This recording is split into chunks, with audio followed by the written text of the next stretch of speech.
Welcome everyone, मैं जयंत। आप सभी का स्वागत है इस नए वीडियो में। तो आज का वीडियो बहुत ही इंटरेस्टिंग रहने वाला है क्योंकि हम लोग बात करने वाले हैं एक कॉमन प्रॉब्लम जो कि आप लोग सारे ट्रेडर्स फेस करते हैं।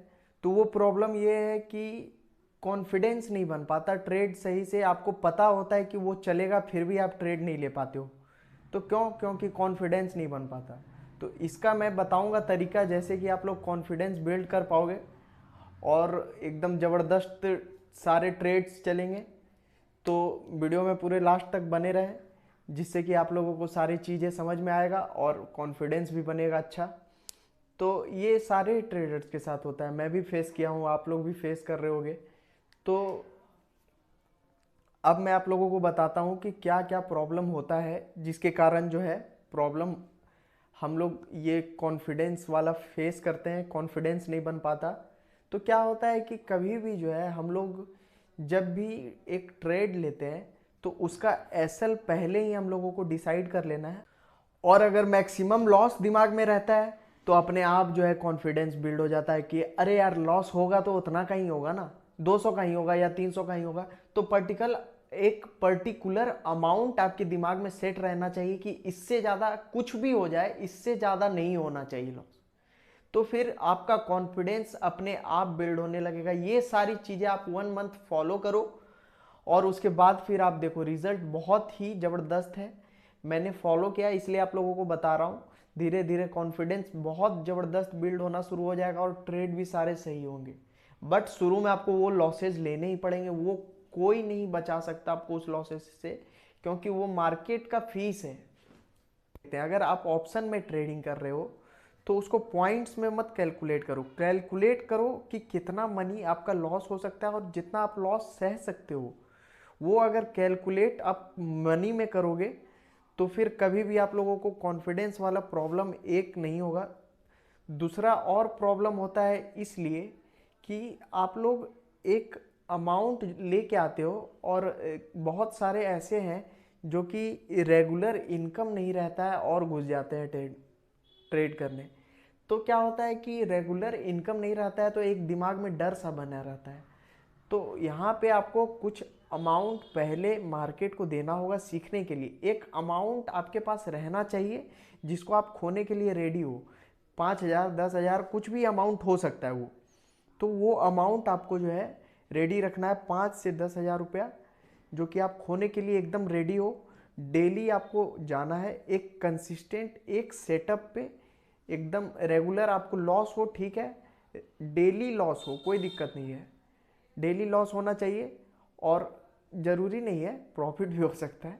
तो डेली लॉस हो तो फिर आपको मार्केट समझ में आने लगेगा धीरे धीरे कि क्या हो रहा है, क्या और डेली लॉस हो रहा है और क्या गलती हो रहा है, उसे आपको लिखना है।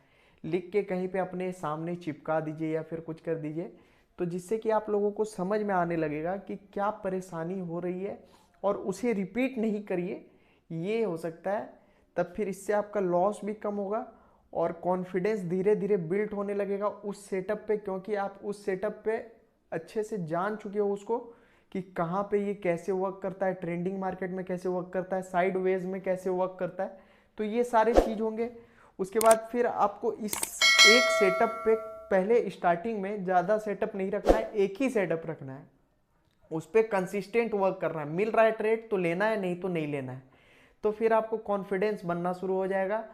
और फिर ये कंसिस्टेंट आप अगर 20 से 25 दिन मतलब यानी कि 1 से 2 मंथ करते हो तो फिर आपका जो है अच्छे से कॉन्फिडेंस के साथ आप ट्रेड ले सकते हो। बट याद रखना एसएल उतना ही लेना जितना कि आप खुद सह सकते हो, तो फिर कॉन्फिडेंस बनेगा, नहीं तो कभी भी कॉन्फिडेंस नहीं बनेगा।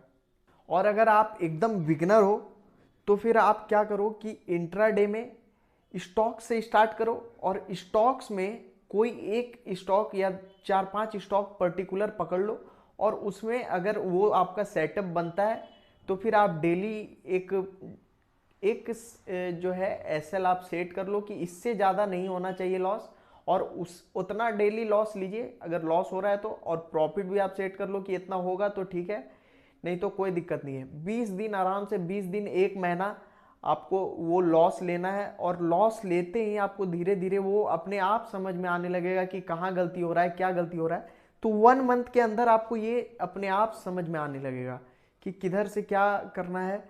तो इंट्राडे में भले ही आप अगर एकदम बिगनर हो तो स्टॉक से स्टार्ट करो, क्योंकि ऑप्शन में बहुत ज़्यादा होता है लॉस। तो आप जो है अगर बिगनर हो तो आपको बहुत सारी चीज़ें समझ में भी नहीं आएंगी कि कैसे सपोर्ट रेजिस्टेंस वर्क करता है, क्या करता है। तो इक्विटी इसलिए होता है कि वो आपका छोटा लॉस होगा वहाँ पे, और छोटे लॉस में आप चीज़ें समझ जाओगे बहुत बढ़िया से। उसके बाद फिर आप ऑप्शन में आओ, कोई दिक्कत नहीं है। बट एक बार कुछ दिन कम से कम चीज़ें समझने के लिए 1 से 2 मंथ या फिर 3 मंथ आप इंट्राडे में स्टॉक्स में ट्राई करो। तो अगर वीडियो अच्छा लगा हो तो लाइक करें और चैनल को सब्सक्राइब कर दें, और ऐसे और भी वीडियोस देखने के लिए बेल आइकन प्रेस कर दें, जिससे कि आपको नोटिफिकेशन सबसे पहले मिले।